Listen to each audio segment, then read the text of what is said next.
Moscow. My name's Kevin Owen. And in the last few hours, the Libyan army has been ordered to observe an immediate ceasefire in their fight against rebels. It comes on the second day of an international aerial campaign against the troops of Colonel Gaddafi. It's now been criticised by the Arab League following reports that dozens of civilians have been killed. But coalition forces say they're acting in line with a UN resolution which received widespread Arab support. RT's Paula Sleer joins us now live from the Libyan capital with the latest developments. Paula, evening to you. So a second ceasefire now then has just been called. The first one, of course, was breached within hours. What is the latest situation in Tripoli? Just now I heard gunfire over your shoulder there. Well, Kevin, that's right. As I'm talking to you, there is anti-aircraft gunfire happening just a short distance behind me. This is the second time in as many hours that we're witnessing this over the capital city of Tripoli.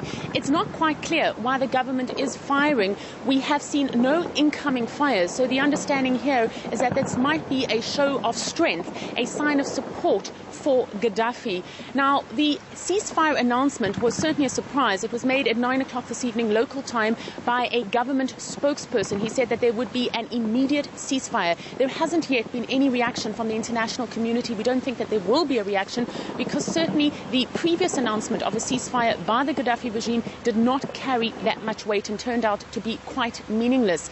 Now, the Arab League has been holding an emergency summit in Cairo. The Secretary General, Amr Moussa, says he's been misquoted. He was quoted as saying that the Arab League signed up for the no-fly zone to protect civilians and not actually to kill them. Now, whether or not there's been a misunderstanding, because the latest word we have coming from this meeting is that the Arab League is still endorsing this no-fly zone, but it certainly is raising concerns about what is happening behind the scenes. Is there confusion or is there dissent within the ranks? When you gauge the mood here on the ground, what people very much are saying is that increasingly it looks likely that it's going to be the United Arab Emirates, Qatar and possibly Jordan that will be coming forward, but mostly in the sense that they'll be footing the bill rather than participating in military strikes. And this raises very real questions. Why are they doing this? Is it a genuine concern for the Libyan people? Is it rather some kind of vendetta against Gaddafi? Or is it rather a way to try and further entrench the United States in this part of the region? Most people here who support a no-fly zone would rather have seen countries like Tunisia and Egypt, neighboring countries, come to the fore to help with this Arab democratic revolution. It's not particularly welcomed in some circles that you have the United States and Europe spearheading this move. Now, there again, we have the anti-aircraft fire. As I say, it's been happening throughout the night. We're still not very clear exactly why the government is doing that because there is no incoming fire. It's happening a short distance from me, and I can tell you that it's a little bit frightening when you hear it. There will no doubt be cars hooting on the streets behind me. They were hooting earlier. Again, very much a show of support for the Gaddafi regime. I do want to add, though, that state television throughout the day has been showing pictures of victims of these airstrikes. They claim that more than 60 people have been killed. We've been seeing those pictures non-stop. In fact, as the foreign media, we were invited to go to some of the funerals. It's not clear, though, whether the funerals have been staged. There is some suspicion that some of the pictures and that some of the people being buried are not directly related to the strikes that we witnessed last night. Paula, let's talk about the coalition forces. The official line from them today is that the initial stages of the airborne intervention has been a success despite the international criticism. Well, what's next, do you think, on their agenda? What's going to happen next? Well, Kevin, it's a little bit difficult to hear you because, as you can hear, this anti-aircraft fire is happening behind me and people in front of me are starting to run. Most of the focus of the fighting today was in the city of Misrata, which is the third largest city here.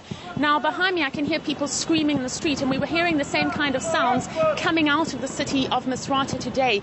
Difficult for us as journalists to go there. We've been prevented from reaching Misrata for 3 weeks now, but eyewitnesses there saying that the tanks have rolled into the town centre. They were saying that the Gaddafi forces were going from house to house. They called it a cleansing. They said it was essentially his intention to completely write off that town of Misrata. The latest word, though, from the international forces is that British Typhoon and Tornado planes have been sent to an air base in Italy. That means that they're only 30 minutes away from here, so they will be able to come here immediately if needed to. We are also hearing, though, that despite the international community's announcement that it has managed to deplete most of Gaddafi's surface-to-air defense missile systems, he still has some remote ones. And so the international community cannot rest on its laurels and assume that its aircraft over Libyan airspace is free and is completely safe. Paula, so again, just to remind you what we're hearing. Yeah, I was going to say, Paula, you mentioned that people are running there. First of all, is it safe for you to continue this interview? If not, please go.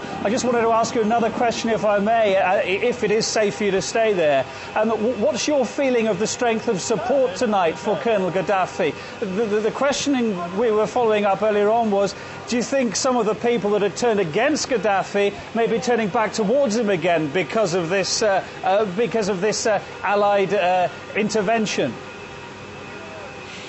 Kevin, I do think that if people are turning their support back towards him, it might not be because of the Allied intervention. I mean, to some extent it might be. Nobody really wants to see foreign soldiers on the soil here. And although the mission at the moment is limited in terms of what we're hearing to a no-fly zone, there will be no support if it's extended into foot soldiers. So certainly those who are feeling that concern will turn their support back to Gaddafi. But I think more than that, people here are frightened. I mean, when you hear signs like this, which we are understanding at this stage because we're seeing no incoming fire, being a show of support for Gaddafi, he certainly is making sure that his men and his supporters understand who is in control in this country and certainly who is in control here in the capital city of Tripoli. Now, behind me, I do hear people shouting. I do hear cars hooting. There's always a sense of confusion when this kind of gunfire erupts in the skies. So the situation here in Tripoli, incredibly tense. People are incredibly nervous. And while we're hearing that the international community will soon be sending French planes back here, I suspect that in the coming hours we'll continue to hear these kind of sounds erupting from the skies. OK, Paula, keep safe and keep updating us if you will. RT's Paula Sleer there with the very latest from the capital, Tripoli, tonight.